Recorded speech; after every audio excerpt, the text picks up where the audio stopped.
Hello friends, कैसे हो आप लोग। उम्मीद करता हूँ अच्छे होंगे। जो हमने पीडीएफ आप लोगों को दिया था उसका जो फर्स्ट क्वेश्चन है आज हम उसको सॉल्व करने वाले हैं। और इस टाइप से जो जो क्वेश्चन हार्ड हैं उन सभी को हम यहाँ पर सॉल्व करा देंगे।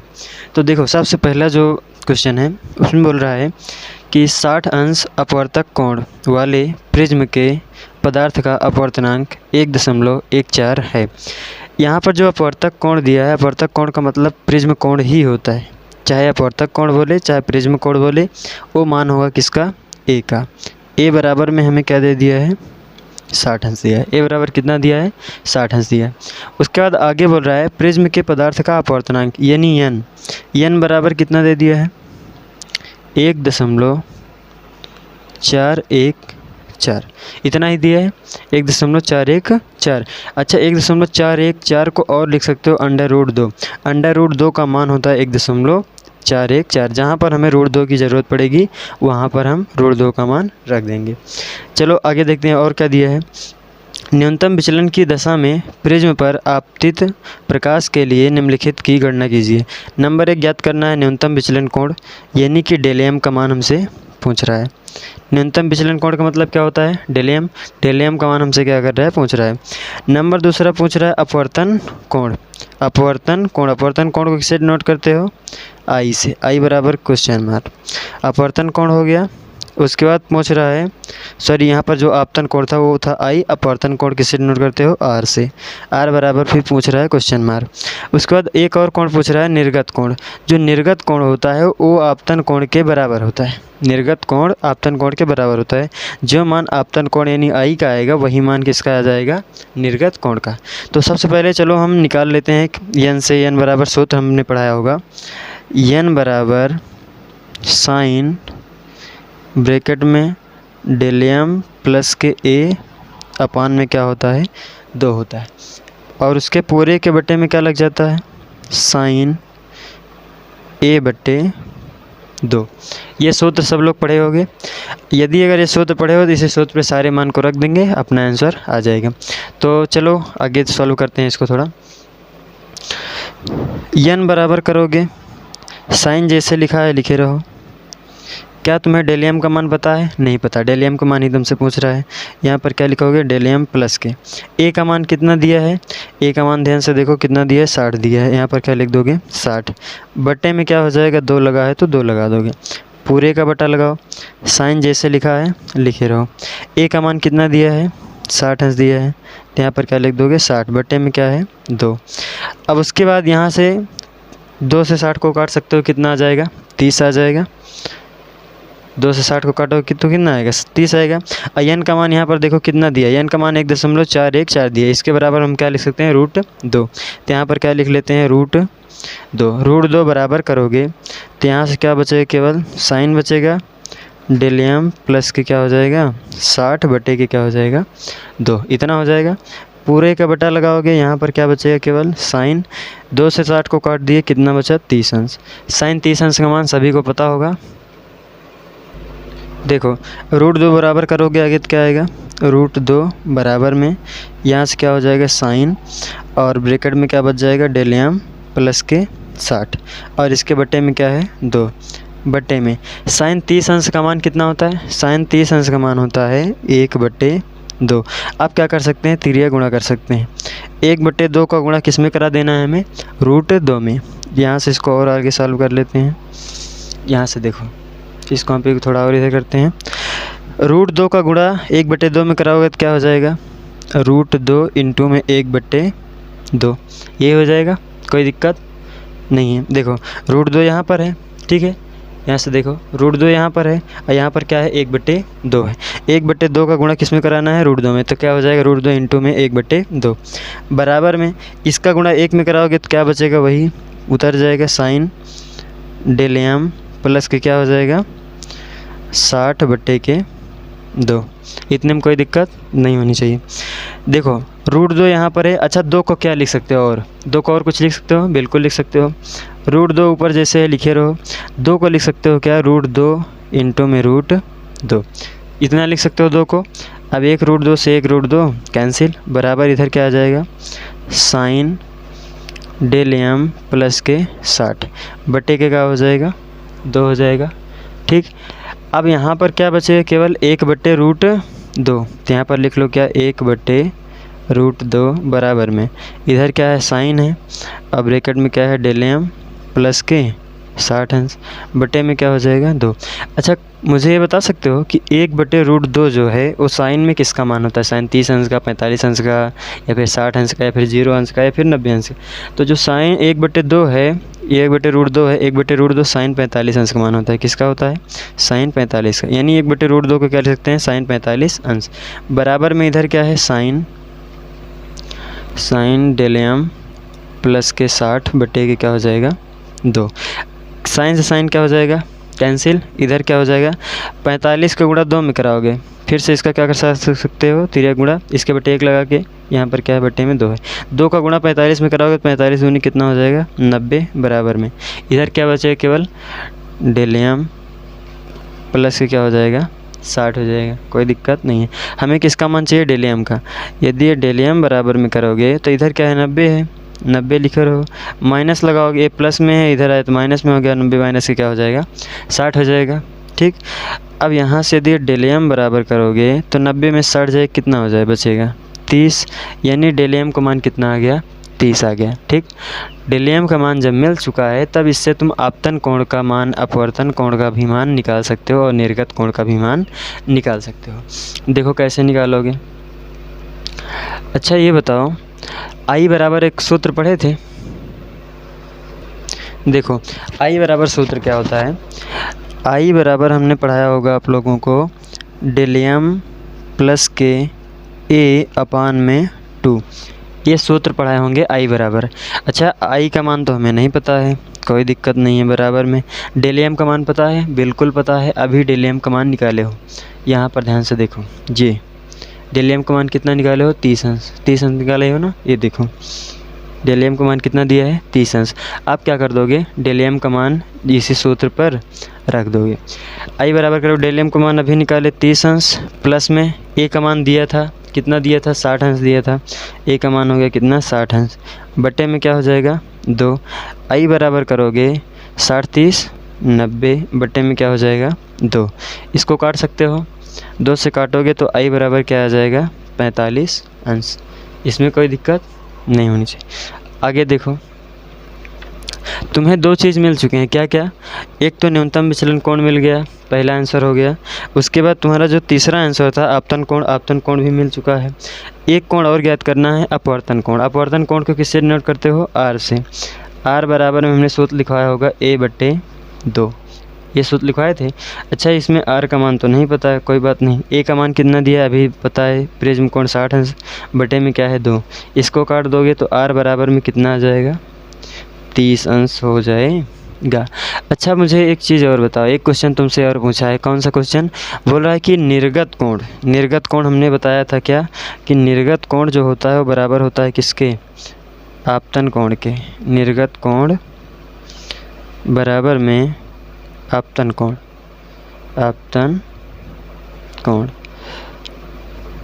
निर्गत कोण बराबर में क्या होता है आपतन कोण।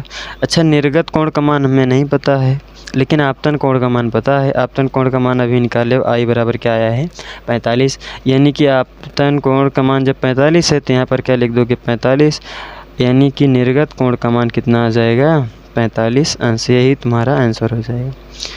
ये तुम्हारा हुआ चौथा आंसर, ये तुम्हारा हुआ तीसरा आंसर, ये हुआ दूसरा आंसर, और यहाँ पर जो तुमने निकाला था डेल एम ये हुआ तुम्हारा पहला आंसर, ये है क्या फर्स्ट वाला आंसर। ठीक, अब उसके बाद जो छूटे हैं क्वेश्चन उनको भी हम सॉल्व कर, अब हम सॉल्व करने वाले हैं सेकंड क्वेश्चन को, दूसरे नंबर को। इसमें एक सवाल देखे होंगे, उसमें पीडीएफ में देखे होंगे आप लोग, जिसमें दिया एक चित्र बना होगा, उसके बाद इस तरीके से सवाल दी होगी। तो सवाल में क्या दिया पहले ये समझ लो, बोल रहा होगा सवाल में चित्रानुसार एक वर्णीय प्रकाश की किरण एक समकोणिक प्रिज्म, समकोणिक का मतलब क्या होता है समकोण, समकोण का मतलब क्या होता है 90 अंश, यानी कि कोण का मान कितना होना चाहिए 90 अंश। बोला समकोणिक प्रिज्म ए बराबर 90 अंश, ए बराबर इसमें दे ही दिया है, ए बराबर कितना दे दिया है यहाँ पर लिख लो ए बराबर दे दिया है 90 अंश, यानी प्रिज्म कोण कितना दे दिया है 90 अंश। के पृष्ठ ए बी पर 45 अंश, यहाँ से 45 अंश कोण पर आपतित होती है। आपतित हुई, ठीक है। आपतित किरण, ये कौन सी किरण है? आपतित किरण है। आपतित किरण तथा विलंब के बीच बने कोण को क्या कहते हैं भैया? क्या कहते हैं? आपतन कोण। यानी आई का मान कितना दे दिया है? 45 अंश। आई का मान कितना दे दिया है? 45 अंश। इतने में कोई दिक्कत नहीं होनी चाहिए। आगे देखो, बोल रहा है कि होती है निर्गत किरण पृष्ठ AC से स्पर्शवत आपतित होती है। निर्गत किरण यही होती है। देखो, इसको तो ऐसे सीधे निकल जाने चाहिए थे, इस साइड से ये जो किरण जा रही है अविलंब की ओर, यहाँ से क्या हो जाती है? अविलंब से दूर हो जाती है, यानी कि इसको डैश डैश करके इधर चले जानी चाहिए था। लेकिन ये किरण को बोल रहा है कि जो AC है इसी को टच करते हुए, यानी इसी को छूते हुए जा रही है। बोल रहा है कि प्रिज्म के पदार्थ का अपवर्तनांक ज्ञात कीजिए। अपवर्तनांक मतलब कि n का मान हमें क्या करना है? ज्ञात करना है। n का मान हमसे पूछ रहा है। अच्छा, मुझे ये बताओ, जो अभिलंब होता है, अभिलंब हमने बताया था एकदम सीधी लाइन पे होता है, और अभिलंब कितने अंश कोण बनाता है? 90 अंश कोण बनाता है। अच्छा, इसके लिए यदि अगर हम इसको I1 मान लें, इसको क्या मान लें? I1। ये जो किरण है आपतित वाली किरण, इसके लिए इसको हमने I1 मान लिया। अच्छा, ये क्या था? ये था अभिलंब। ये अभिलंब है, ये पृष्ठ है। अभिलंब तथा पृष्ठ के बीच बना कोण कितने अंश का होता है? 90 अंश। अभी हमने बताया ना यहाँ पर कितने अंश कोण बनता है? 90 अंश। सेम यही वाला रूल यहाँ पर लग रहा है, यानी कि I2 का मान कितना दे दिया है? 90 अंश, और I1 का मान कितना दे दिया है? 45 अंश।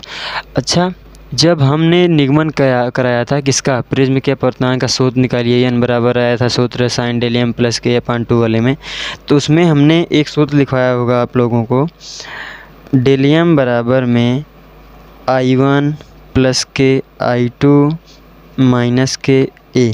जब उसमें जाके अपनी कॉपी अपनी फेयर में देखना, जिस नोट में उसमें जब बोले होंगे न्यूनतम विचलन के लिए, तो उसमें डेलियम बराबर में आया होगा I1 प्लस के I2 माइनस के A। इससे हम क्या करेंगे? डेलियम का मान निकालेंगे। डेलियम बराबर करोगे तो I1 का मान कितना है? I1 का मान है तुम्हारा 45 अंश। यहाँ पर क्या लिख लोगे? 45 अंश, प्लस में I2 का मान कितना है? 90 अंश। तो यहाँ पर क्या लिख लोगे? 90 अंश, माइनस के A का मान कितना है? 90 अंश। यहाँ पर देखो 90 अंश है। डेलियम बराबर में प्लस 90 माइनस 90 कट गया, कितना आ गया? 45 अंश। यानी डेलियम का मान कितना आ गया है? 45 अंश। अब क्या करेंगे? हम इससे अपवर्तनांक भी याद कर लेंगे, क्योंकि हमें सारे मान पता चल चुके हैं। तो सारे मान पता चलने का मतलब समझ रहे हो? साइन बराबर सूत्र क्या होता है? डेलियम प्लस के A/2, फिर बटे में क्या होता है? A/2। अब इससे हमें क्या हो गया? A का भी मान मिल चुका है, डेलियम का भी मान मिल चुका है, n बराबर सूत्र लगा देंगे, आ जाएगा। देखो कैसे लगाओगे? सूत्र पढ़े हो, n बराबर साइन डेलियम प्लस के A/2 बटे में क्या होता है? Sign A/2। ये क्या होता है? सूत्र होता है। n का मान तुम्हें दिया है? नहीं दिया, n का मान ही तो हमसे पूछ रहा है। n बराबर साइन जैसे लिखा है लिखे रहो, साइन से कोई दिक्कत नहीं है। साइन हो गया। डेलियम का मान कितना दिया है? डेलियम का मान अभी निकाले हो 45 अंश। 45 अंश हो गया, प्लस में A का मान कितना है? A का मान तुम्हारा दिया है 90 अंश। तो यहाँ पर क्या हो जाएगा? 90 अंश बटे में क्या हो जाएगा? 2। पूरे का बटा लगाओगे, पूरे के बटे में क्या है? यहाँ पर साइन है। उसके बाद A का मान कितना दिया है? 90 अंश है, बटे में क्या है? 2। इतने में कोई दिक्कत नहीं होनी चाहिए।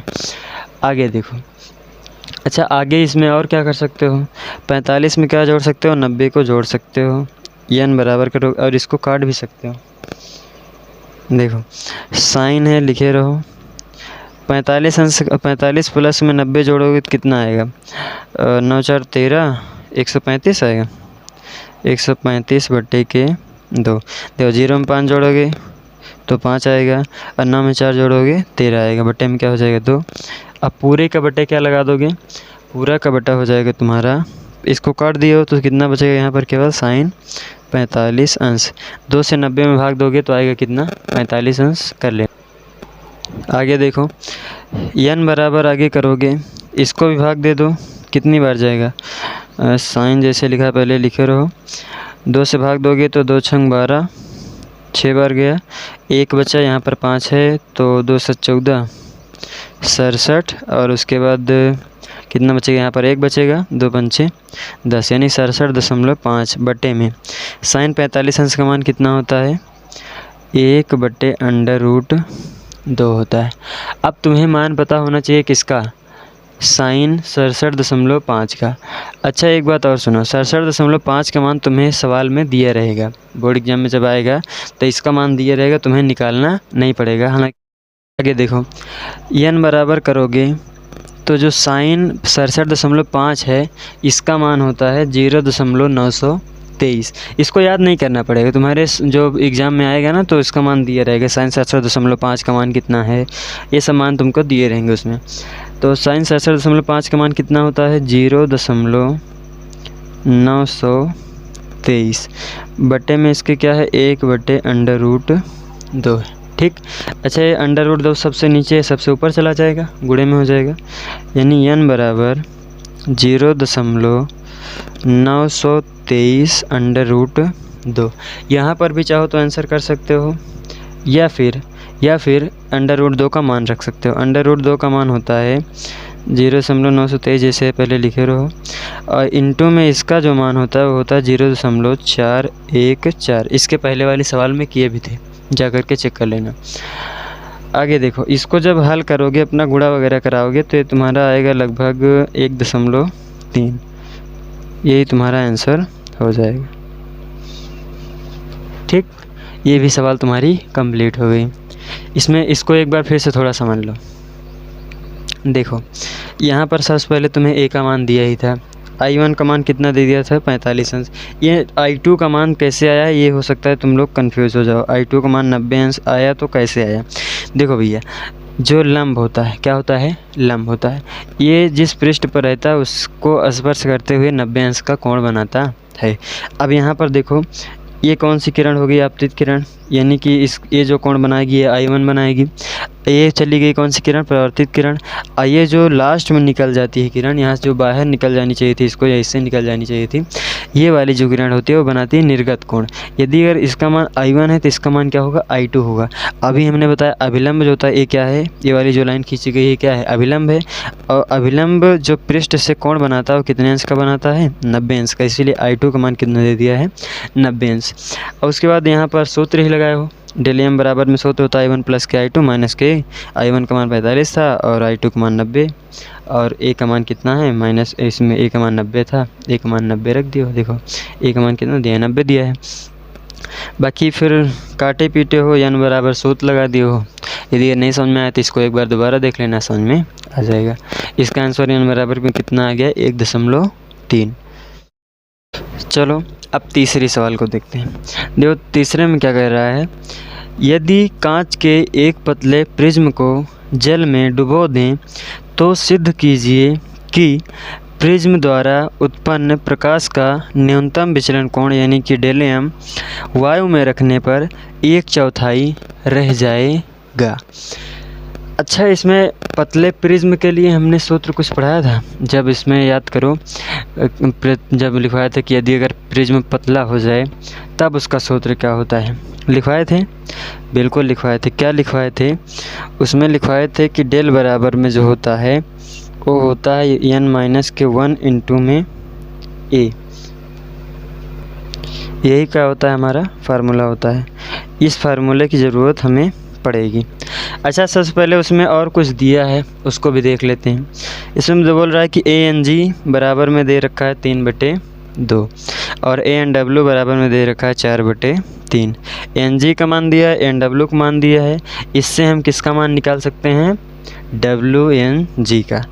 ये सूत्र आप लोगों ने हाई स्कूल में ही पढ़ लिया होगा। WNG बराबर में होता है ANG बटे के ANW बटे के क्या होता है, ANW। अच्छा, इसमें से किसका मान तुम्हें पता है, पहले ये चेक करो। इसमें से तुम्हें WNG तो निकालना ही है, WNG को ऐसे लिखे रहो बराबर में। ANG का मान पता है, बिल्कुल पता है। ANG का मान कितना दिया, 3/2। अब फिर से बट्टा लगाए, फिर से पूरा क्या लगा देंगे, बटे। और उसका ए एन डब्ल्यू का मान कितना दिया है 4/3। कितना हो गया 4/3। 3 का गुणा 3 में होगा, 4 का गुणा 2 में होगा। WNG जब करोगे, WNG का मान निकालोगे, 3 गुणे 3 करोगे कितना आ जाएगा 9 आ जाएगा। और उसके बाद फिर क्या कर दोगे, 4 का गुणा 2 में कर दोगे तो कितना आ जाएगा 8 आ जाएगा। तुम्हें किसका मान मिल चुका है, WNG का मान मिल चुका है। अब WNG का मान किस पे रखेंगे, इस वाले सूत्र पे। इस वाले सूत्र पे क्या करेंगे, WNG का मान रखेंगे। अच्छा एक बात और सुनो, जब हमने बताया था कि जैसे यहाँ पर डेल्टा है बराबर में क्या दिया है n-1 इंटू में a। यदि अगर इसका माध्यम में करेंगे तो यहाँ पर n लग जाता था। और यदि अगर उसमें किरण बोले थे ना कि यदि अगर किरण कौन सी है, वायलेट वाली है, तो यहाँ पर b लग जाएगा, यहाँ पर भी n क्या हो जाएगा v लग जाएगा। वैसे यदि अगर रेड वाला है तो यहाँ पर क्या लग जाता था r लग जाता था, यहाँ पर भी क्या लग जाता था r। या फिर b वाली थी तो b लग जाता था, यहाँ पर क्या लग जाता था b। उसी प्रकार से यहाँ पर क्या है n की जगह पे क्या है WNG रखना इसी वाले सूत्र पे है। लेकिन जहाँ पर n है उसके जगह पे क्या रख देना है WNG। यदि अगर यहाँ पर देखो, अगर इसका मान इस वाले सूत्र पर रखना चाहें, डेल्टा बराबर में क्या दिया है, डेल्टा बराबर में n-1 इंटू में a। यहाँ पर जो है n का मान क्या दे दिया है, n का मान दे दिया है WNG। तो यहाँ पर भी क्या लिखोगे, डेल्टा WNG बराबर में क्या हो जाएगा। यहाँ पर एक काम कर सकते हो, W ही केवल लिख सकते हो, क्योंकि यहाँ पर किसके सापेक्ष निकाल रहे हो, जल के सापेक्ष। तो यहाँ पर चाहे लिख भी सकते हो जल के लिए। किसके लिए, जल के लिए। जब जल के लिए करोगे तो डेल्टा W हो जाएगा, यहाँ पर क्या हो जाएगा n के जगह पे ANG, जो ANG का मान निकाला हो वही ANG यहाँ पर लिख दोगे। अब माइनस क्या हो जाएगा 1 इंटू में क्या लग जाएगा a। इसमें AO का मान तुम्हें पता नहीं है, सिर्फ पता किसका मान ANG का मान अभी कितना निकाले हो 9/8। अब क्या करो, सबसे पहले ANG का मान इस पर रख दो। डेल्टा W जैसे है लिखे रहो बराबर में ANG का मान कितना है, ANG का मान है 9/8। ANG का मान कितना है 9/8। उसके बाद इंटू में इसमें क्या लगा है a लगा है, तो क्या लगा दोगे a। यानी कि डेल्टा W बराबर में क्या आ जाएगा 9a/8। इतना आ जाएगा, इतने में कोई दिक्कत नहीं है। तुम्हें डेल्टा W का मान मिल चुका है जब जल के लिए निकालें तो। यदि अगर हम वायु के लिए निकालें तो क्या हो जाएगा, देखो ध्यान से। वायु के लिए यहाँ पर लिख सकते हो, वायु के लिए जब करोगे तो जैसे यहाँ पर क्या हो गया था ये वाले, इसमें देखो, इसमें W था, यहाँ पर वायु के लिए निकालोगे तो डेल्टा क्या हो जाएगा a हो जाएगा। और यहाँ पर क्या है ANG है, तो वहाँ पर क्या हो जाएगा ANW हो जाएगा। ठीक है, देखो किसके लिए निकाल रहे हो, वायु के लिए। तो वायु के लिए निकालोगे जब, तो तुम्हारा क्या हो जाएगा, सूत्र क्या बन जाएगा, डेल्टा A बराबर, डेल्टा A वायु के लिए निकाल रहे हो इसीलिए यहाँ पर क्या लगाए हो a लगाए हो, बराबर में इधर क्या हो जाएगा n की जगह क्या लगा दोगे ANG। यहाँ पर क्या हो जाएगा n ऊपर होता है ANG माइनस के क्या हो जाएगा 1 इंटू में लास्ट में क्या हो जाएगा a हो जाएगा। अच्छा डेल A बराबर में करोगे, ANG का मान पता है, बिल्कुल पता है कितना होता है 3/2 होता है। माइनस के 1 करोगे, माइनस के यहाँ पर क्या हो जाएगा 1 हो जाएगा। अब ब्रैकेट में क्या है यहाँ पर a है, तो यहाँ पर a लगा दोगे। डेल M बराबर में जब करोगे इसका एलसीएम कितना आ जाएगा 2 आ जाएगा। ठीक है, और 2 3 यहाँ पर जैसे लिखा है लिखे रहो, 2 1 कितना हो जाएगा 2, और इंटू में क्या है a है। डेल M बराबर में करोगे 3 में से 1 जाएगा, कितना बचेगा 1 बटे में क्या हो जाएगा 2, इंटू में क्या लगा है a। a का गुणा 1 में करोगे तो केवल a ही बचेगा, यानी कि डेल M, अरे यार यहाँ पर a होना चाहिए, यहाँ पर क्या होगा a होगा। डेल A का मान कितना आ गया है तुम्हारा, डेल A का मान आ चुका है a/2। और डेल W का मान आ चुका है कितना 9/a/के कितना है 8। यहाँ से देखो एक चीज़ यहाँ पर थोड़ा गलत हुआ है, गलत ये हुआ है कि यहाँ पर हमने ANG का मान तो रख दिया 9/8, लेकिन यहाँ पर माइनस के 1 भी था। तो यहाँ पर क्या लगाओगे, पहले माइनस के 1 इंटू में क्या हो जाएगा a। अब इसका भी LCM ले लोगे, LCM तो इसका 8 ही आएगा, लेकिन यहाँ पर क्या हो जाएगा 9 में से 8 घट जाएगा, तो यहाँ पर भी केवल क्या बचेगा a/के 8 बचेगा। इसका LCM कर लेना, यहाँ पर थोड़ा गलत हुआ है। LCM जब लोगे तो a/कितना आ जाएगा 8। डेल डब्ल्यू का मान तुम्हें ये मिल चुका है और डेल ए का मान कितना मिल चुका है, ये मिल चुका है। अब क्या कर दो, डेल डब्ल्यू बटे के क्या कर दो, डेल ए, यहाँ पर लिखो डेल डब्ल्यू बटे के डेल ए। अच्छा ऐसा हमने क्यों किया, क्योंकि हमें सिद्ध करना है, क्या सिद्ध जो सवाल में दिया था उसको पहले देखो। बोला है कि वायु में रखने पर 1/4 रह जाता है, यानी कि 1/4 रह जाता है। आगे देखो, इसको जब करने लगोगे तो डेल डब्ल्यू का मान कितना निकाले हो, ए बटे के 8 आया है, तो यहाँ पर क्या लिख दोगे, ए बटे के 8 पूरा के बटे फिर से लगाओगे। यहाँ पर क्या है, डेल ए का मान भी कितना है, ए बटे के 2 है। इस 2 का गुणा ए में होगा, 8 का गुणा ए में होगा। तो डेल डब्ल्यू बराबर जब निकालने लगोगे और बटे में क्या है, डेल ए बराबर में यहाँ पर क्या आ जाएगा, 2a बटे में क्या आ जाएगा, 8a। ए से ए कैंसिल, 2 का नम 2, 2 चौक 8, यानी कि जो हमारा डेल डब्ल्यू बराबर, अब डेल डब्ल्यू बटे डेल ए आया है, ए कितना है इसको देखो, डेल डब्ल्यू बटे के डेल ए बराबर में कितना है, ये सब कैंसिल हो गए हैं, केवल कितना बचा है, 1/4 बचा है, इतना ही बचा है।